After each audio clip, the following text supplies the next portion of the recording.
अस्सलाम वालेकुम पाकिस्तानियों।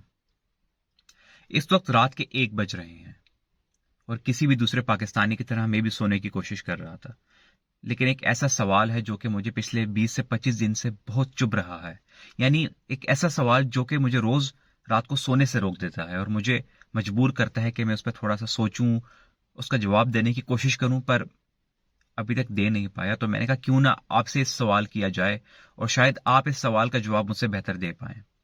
मैं रोज अपने आप से सवाल करता हूं कि तलहा, अगर तुम्हें आज रात को मौत आ गई, दुनिया से तुम खत्म हो गए और तुम खुदा के सामने हाजिर हो गए, जो कि हम सब ने होना है और मौत भी सबको आनी है, और खुदा ने मुझसे पूछ लिया कि तलहा, जब रोज तुम्हारी आंखों के सामने मजलूम फलस्तीनी बहन भाइयों का कत्लेआम हो रहा था, उनके घरों को मसमार किया जा रहा था, उनको दर बदर किया जा रहा था, उन पे हर किस्म का जुल्म ढाया जा रहा था, न पीने को पानी रहा उनके पास, न खाने को खुराक, जब ये सब कुछ जुल्म तुम्हारी आंखों के सामने हो रहा था, तुम्हारे पास लम्हा ब लम्हा खबर आ रही थी, तो तुमने इसको रोकने के लिए, उनकी हिफाजत के लिए क्या किया? तुमने क्या कदम उठाया? तुमने क्या जिद्दोजहद की तुमने? तो क्या इस सवाल का जवाब मैं ये दूंगा कि अल्लाह, मैंने फेसबुक पर एक पोस्ट लगाई थी, या मैंने अपने सोशल मीडिया प्लेटफॉर्म्स के ऊपर अपनी प्रोफाइल पिक्चर चेंज की थी, या व्हाट्सएप के ऊपर कोई स्टेटस लगा लिया था, या फिर मैं ये जवाब दूंगा कि अल्लाह, मैं तो सलाहुद्दीन अयूबी का इंतजार कर रहा था, या मैं इमाम मेहदी का इंतजार कर रहा था कि वो आए और इन मजलूम मुसलमानों की हिफाजत करें, उनको इस जुल्म से बचाएं। हाँ, मैं जानता था कि उन पर जुल्म हो रहा है, मुझे नजर आ रहा था, और मुझे इस बात का बहुत दुख था। मैं रोज उठकर अफसोस भी करता था, और उनके साथ मैंने इजहार यकजहती भी की। मैंने शायद मैं किसी प्रोटेस्ट में भी शामिल हो गया, लेकिन चुप रहा, मैं कोई आवाज नहीं बुलंद की। देखें, हजूम में तो हर इंसान बोल लेता है ना, लेकिन क्या हम सब ने इंडिविजुअली अपनी अपनी हैसियत के अंदर कोई आवाज बुलंद की या नहीं? अभी कुछ दिन पहले की बात है कि मैं कुरान की तिलावत कर रहा था, सूरह तौबा पर मैं आया, और उसमें अल्लाह हमसे सवाल करता है कि ए ईमान वालो, तुम्हें क्या हो गया है कि जब तुम्हें कहा जाता है कि राह खुदा में निकलो, तो तुम ओझल होकर जमीन की तरफ झुक जाते हो? क्या तुमने दुनिया की जिंदगी आखिरत के मुकाबले में पसंद कर ली है? तो ये जान लो कि दुनिया की जिंदगी आखिरत के मुकाबले में नहीं है मगर कलील।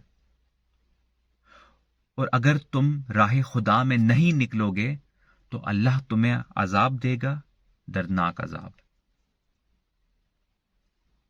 इस आयत को पढ़ने के बाद मुझे समझ नहीं आती कि हमारे हुक्मरान, चाहे वो सियासतदान हो, चाहे वो अदलिया के निजाम का हिस्सा हो, या और चाहे वो किसी अफवाज का हिस्सा हो, इस आयत को पढ़ने के बाद चुप रहने की क्या गुंजाइश रह जाती है? इस आयत को पढ़ने के बाद बुज़दिली, बेहिस्सी और ये जो बेगैरती हम आज अपने इस मुल्क में देख रहे हैं, कोई गुंजाइश नहीं रहती इसके बाद चुप रहने की।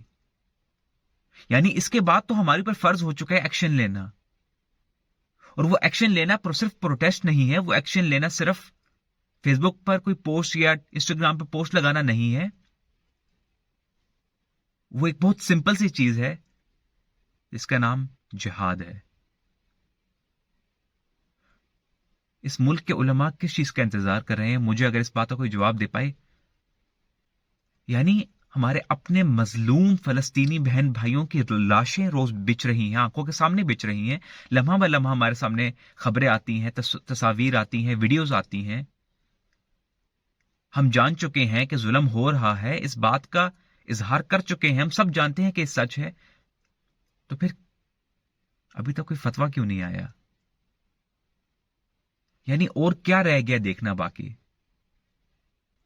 मैं जानता हूं कि इस मुल्क की अफवाद से, इस मुल्क की अदलिया से और इस मुल्क के सियासतदानों से कोई भी उम्मीद रखना जो है वो बेवकूफ़ी ही है।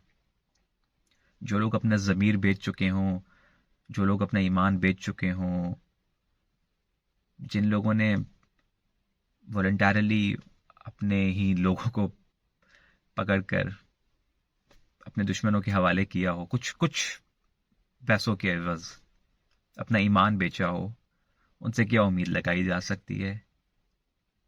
لیکن اس عوام سے تو امید لگائی جا سکتی ہے نا.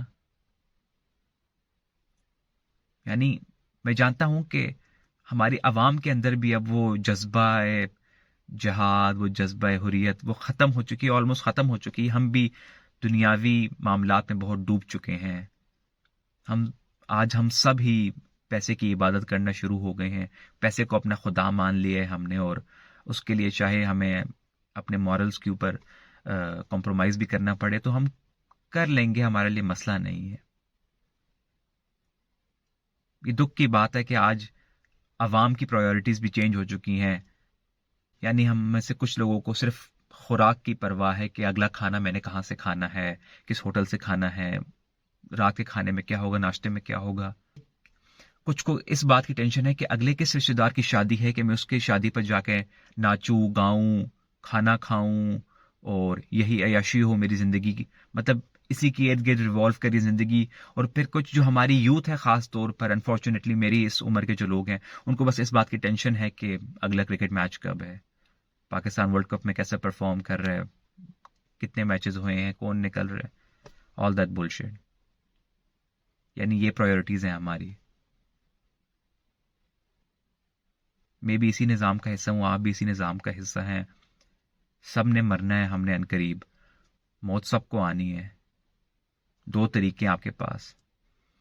You either die like a coward, گھٹ گھٹ کے بزدلی کے ساتھ، بغیرتی کے ساتھ مر جائیں آپ، چپ کر کے ظلم ہوتا ہوا دیکھتے رہیں، اور پھر وہ شہید ہوتے رہیں گے اور ہم ادھر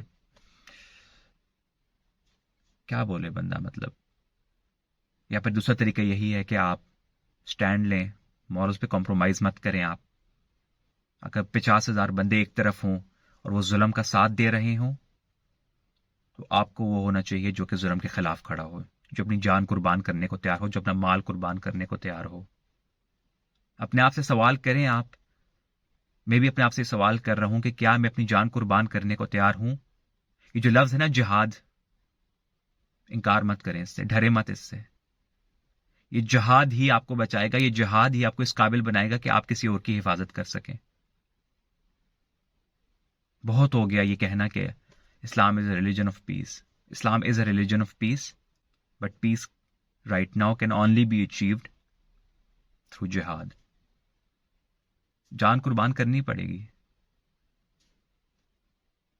میں آپ سے سوال کرتا ہوں کہ آپ تیار ہیں؟